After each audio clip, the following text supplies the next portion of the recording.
துலாம் துலாம் ராசிக்காரர்களுக்கு பார்த்தீங்கன்னா 5ஆம் இடத்துல சனி, 6ஆம் இடத்துல ராகு, 12ஆம் இடத்துல கேது, 8ல குருமங்கல யோகம். அதுவும் 2ஆம் அதிபதி அந்த இடத்திலேயே மங்கள யோகத்துல 2ஆம் இடத்தை பார்க்கிறார். குடும்பஸ்தானம் மிகப்பெரிய வலுவாக ஒரு அமைப்புல இருக்கு. ராசிநாதன் என்னவா இருக்கிறார்? லாபாதிபதியோடு சேர்ந்து லாபத்துல இருக்கிறார். லாபாதிபதி 2 வாரத்துக்கு அப்புறம் ஒரு 3வது வாரம் தான், 15ஆம் தேதிக்கு பிறகுதான் லாபத்துக்கு வர்றார். பொதுவாகவே ராசிநாதன் லாபத்துல இருந்தா அந்த மாசம் உங்களுக்கு வெற்றின்னு அர்த்தம். என்ன வெற்றி? உங்க வயசுக்கு ஏற்ற மாதிரி வெற்றி. ஒருத்தர் கேஸ் போட்டிருக்கிறீங்களா, வழக்கு சம்பந்தப்பட்ட விஷயங்கள் கோர்ட்டு கேட்டு நடந்துகிட்டு இருக்கிறீங்களா, அந்த வழக்குல வெற்றி. குடும்பத்துல யார்ட்டையாவது உங்க பேச்சு கேட்கலையா, அந்த குடும்ப அமைப்புகள்ல ஒருத்தர் வெற்றி. ஒரு ஆணுக்கு பெண்ணால் வெற்றி, பெண்ணுக்கு ஆணால் வெற்றி. ஒரு பெண்ணை வெற்றி கொள்ள வேண்டுமா, காதல் கொள்ள வேண்டுமா, காதலன் காதலி ஊடல் அமைப்புகள் இருக்கா, அதுல வெற்றியா? வெற்றி கிடைக்கும். துலாம் ராசிக்காரர்களுக்கு இந்த மாசம் முழுக்க வெற்றி கிடைக்கும். ராசிநாதன் 11ஆம் இடத்தில் இருப்பது, 11ஆம் அதிபதி 11ஆம் இடத்திலே இருப்பது என்பது வெற்றியை குறிக்கக்கூடிய ஒரு அமைப்பு. இந்த வெற்றி எப்படி என்பது உங்களுடைய ஜாதக தசாபுக்தி அமைப்புகளுக்கு ஏற்றாற் போல அப்படியே நடக்கக்கூடிய அமைப்பு துளாராசிக்காரங்களுக்கு உண்டு. துளாராசிக்காரங்களுக்கு பெரிய அளவுல எல்லாம் கஷ்டங்கள் இல்லைங்க. 2011, 12, 13 போட்டு உங்களை பிரட்டி எடுத்துருச்சு இல்லையா, அந்த மாதிரி அமைப்புகள்லாம் இப்ப இல்லாம ஓரளவுக்கு என் கைக்கு ஏற்ற மாதிரி கொஞ்சம் வருமானம் வரத்தாங்க செய்யுது என்கின்ற மாதிரியான ஒரு நிம்மதியான சூழல் கண்டிப்பாக துளாராசிக்காரர்களுக்கு இருக்கு இல்லையா.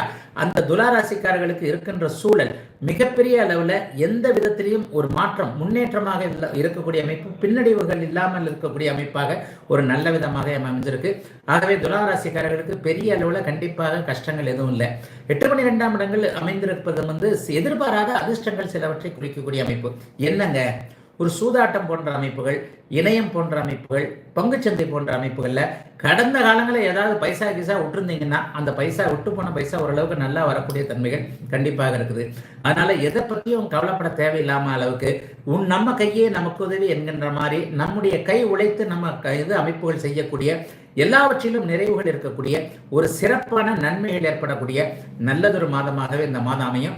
பெண்களுக்கெல்லாம் ஒன்று பெருசா சொல்லுவேன், அதுவும் வேலைக்கு போற பெண்களுக்கு மத்தளத்துக்கு 2 பக்கம் இடின்ற மாதிரி வீட்டிலையும் வேலையிலையும் இதுலையும் ரொம்ப கஷ்டப்பட்டு இருக்கிறவங்களுக்கு வேலையில பதவி உயர்வு பெண்களுக்கு கிடைக்கக்கூடிய அமைப்பு. மேலதிகாரிகளால இருந்து வந்த சில கஷ்ட நஷ்டங்கள் எல்லாமே பெண்களுக்கு விலகக்கூடிய அமைப்பு. ஆக எல்லாவற்றிலும் ஒரு நிறைவுகள்.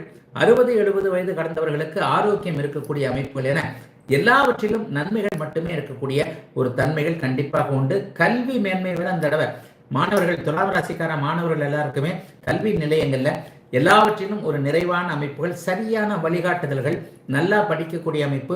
வெளிநாட்டிற்கு போய் படிக்க வேண்டும் என்கின்ற எண்ணங்கள், 8, 12ஆம் இடம் சுபத்துவம் இருக்கு இல்லையா, வெளிநாட்டிற்கு போய் படிக்க வேண்டும், வெளிமாநிலத்திற்கு போய் படிக்க வேண்டும் என்கின்ற முயற்சிகளில் இருப்பவர்களுக்கு அதற்கான அனுமதிகள் கிடைக்கக்கூடிய நல்ல மாசங்க இந்த மாசம்.